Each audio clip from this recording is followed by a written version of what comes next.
Pero sila nag-allocate dito, project nila eh. Kung ano na-allocate sa mga probinsya mo, alam mo yun. Alam nila. So yung mga ghost project, dyan nanggagaling dahil kung sobra ang kinukuhang porsyento para makabayad sila sa kinunan nila, siyempre magbabayad sila para makakuha ng maraming project. If pasusubcontract naman. Kung yung nakasubcontract, gusto yung kumita agad, pasubcontract ulit, magiging substandard na yung project. Or, yun na ang umpisa ng mga ghost project. So, dapat umpisaan dito yung mga ghost project. Pero kung sinasabi niyo pong involved ang presidente or alam niya na ganito karaming projects ang napupunta sa mga favored contractors niya, for example, ang allegation niyo dito is meron silang connection sa Discayas. Bakit po i-expose ng presidente ito? It's either may Alzheimer siya o umaarte lang, biniblame ngayon sa iba. Dahil alam niya, puputok na ito eh. Pero kung ganun po, hindi ba ang tatamaan sila rin? At mga kamag-anak niya, you have Speaker Martin Romualdez and even his son, Congressman Sandro, is Kaya in nga, Congress. Pinalalabas niya siya hero. Ang tinamaan lahat ng mga kasama niya, pati siya. Paano nangyari ang allegation niya, nangyayari pa nung araw yan? Ay, pagpalagay mo totoo. Mga kababayan, panoorin natin tong payag ni Manong Chavit Singson na sa payag niyang si Pangulong BBM daw ay may Alzheimer's disease kung wala siyang alam sa mga nangyayaring nakawan dito sa gobyernong Kawatan dahil sa mga pangyayaring mga pagbaha dito sa Pilipinas dahil yung mga kanyang mga kawatan ay hinanakaw lamang ang pondo ng ating pera. Mga kababayan, panoorin natin to mga kababayan. 545 billion na nakuha ng Diskaya na nagpapakita ng yaman na inimbestiga ngayon. Paano, anong koneksyon nila doon? Pag wala kang koneksyon sa Malacanang, hindi ka makakuha. Ako, kontraktor, hindi ako makakuha eh. At ngayon po si Mayor Alcid, binanggit mo rin na 33 projects ang nakuha sa Ilocos Norte. 33 projects, yung bagong mayor ng Labag City, na pinili nila, sila namili. Sino pong sila? Marcos and Sandro. BBM and Sandro. Dahil noong unang eleksyon, nung sinamahan ko si BBM, bakit nyo kontra yung pinsan nyo? Kalabanin, kasama rin natin yan para mabutong Ilocos Norte. Hindi na kasi maturuan eh, sabi niya. Sino po ang nagsabi nun? BBM. Kaya yung pinalitan nilang mayor ay yung pinsan nila. Ang pinalit nila itong si Mayor Brian Alcid. Yes.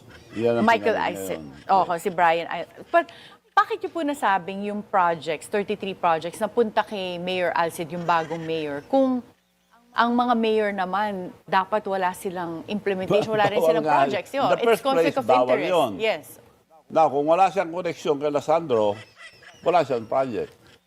But ano po yung proof nyo to say na 33 projects ay pag-aari ni Mayor Alcid? Ito ang kumpanya niya eh. Megapolitan Builders and Construction Supply.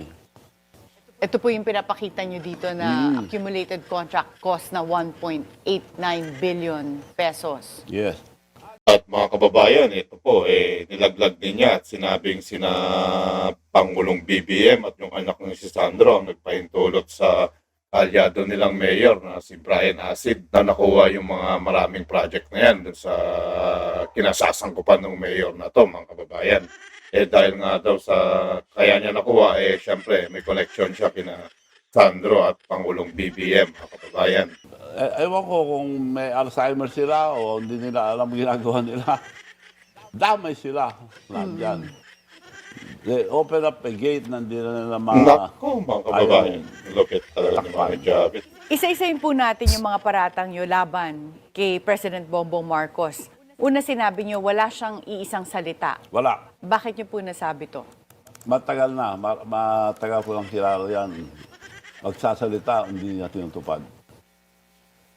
Bumayag lang ako sumama ngayon sa kanya na tumulong sa kanya ng gusto dahil akala ko matakpan na yung mga katiwalayan na nairoon sa administrasyon yung tatay nila. Pagsasama, pagkakaisa, maganda. Dagdagan mo na education, ako pa sa kanya eh. Yan ang priority lang sasabihin mo. Gusto ko yun, pagsasama. Dahil ako, tagal na sa politics, napatawad ko lahat ng mga kalabang ko. Magkakaibigan na kami lahat, including pare Erap. Even former President Era. Yes, dahil magkakasama, madali ako makipag-usap dahil hindi ko kasalanan ng pag-aaway namin. Nabanggit niyo rin po na dapat ang sinabi ng Presidente noong SONA niya ay mahiya naman tayo. Dapat. Dahil kasama siya eh. Kasama ang probinsya niya eh. Nako, Kasama mga ang mga kababayan. korap. Kasama ang mga nakakuha ng 545 billion, half a trillion in 3 years. Nako, laking Record pera yan. niya. Palagay niyo po ba, it's possible na walang alam ang Presidente na ang mga kumukurakot ay yung mga nakapaligid sa kanya pero hindi siya? Ako, imposible hindi niya alam. Kung hindi niya alam, hindi siya matalinong tao. Hindi siya dapat maging presidente. Taknang Dapat mag-resign tokwa. siya. At yun Hindi ang niya alam. nasabi mo rin na alam ni Presidente ang lahat ng anomalies. Imposible hindi niya alam dahil matalino naman yan. Unless nabubo siya. O may Alzheimer. Anong palagay niyo po? Which of It's your those choice. influensya kay BBM? Kaya naglabas kayo ng expose. Yun po ba ang dahilan kung bakit kayo ngayon active sa pagsalita against the President? Ang aga. Gumastos ako nung eleksyon niya, tumulong ako so all the way. Ako nagpakilala sa mga mayors. Sabi ko, kami mga mayors league, committed na kay Sara. Pero gusto mong vice president, yun ang gusto niya eh. President muna i-file natin, pero pag nag-file si Sara, atras ka, protected ka na as vice. Yun ang usapan namin. Yes, Manong. COVID, sinamahan ko. Nakakuha ko ng permit. Small group, dahil bawal pa eh. Puro regional mayor minimit namin. Manong, sabi niya sa akin, ang swerte ko, ikaw presidente ng Mayor's League. Nung araw, wala akong isang mayor, sabi niya. Pasalamat. Okay lang ako. So, tuloy-tuloy kami. Pinakilala ko sa lahat ng mayors. So, in short, talaga nakatulong ako. Tapos, ganito ang nangyari. Nagpunta kami sa Japan. Nasa table kami, sa presidential table. Minention niya lahat. Tapos nandun ako. Ayaw akong mention. Presidente na po siya nito. Presidente na, bagong-bago lang. Anong kasalanan ko rin, bagong-bago lang. Akala ko naman eh. Kaibigan ko. Si Sandro, Dad, anong sabi si Sir? Anong sabi si Sir? Gumanon niya eh. Hiniya ako doon.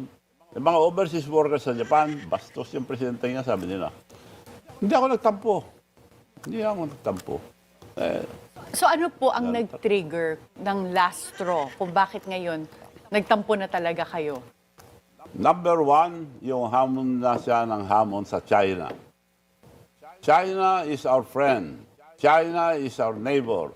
China is helping us a lot. America is our friend. You should stay neutral.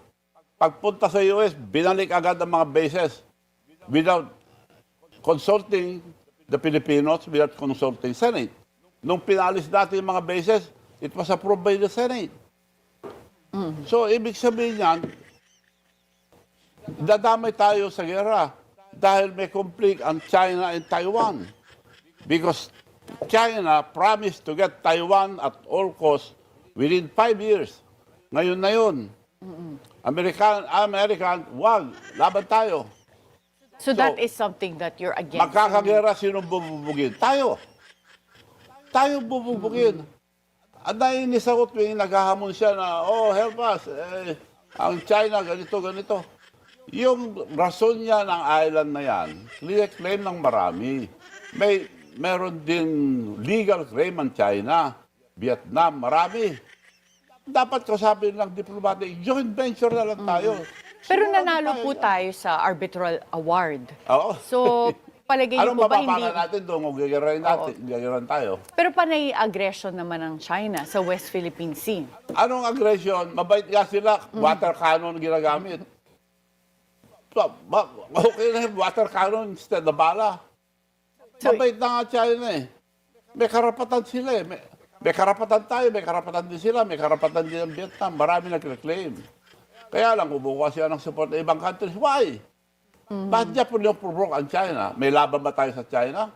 So for you, it's a practical approach na wag maging aggressive Neutral or to be lang. neutral. Issue Pero wala is- naman tong personal issue for you na because you have businesses in China, walang personal interest.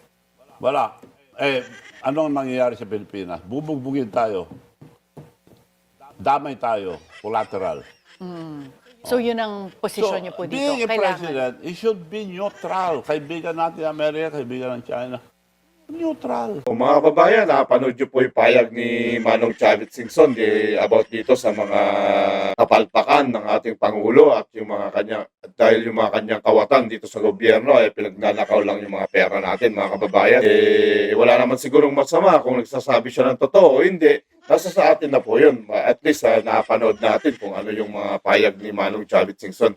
Maraming salamat po mga kababayan. News That Matters. Huwag niyo kalimutang i-share at subscribe at mapapanood dito ng ating mga kababayan dito sa Pilipinas at sa iba't ibang panig ng mundo. Maraming salamat po. God bless.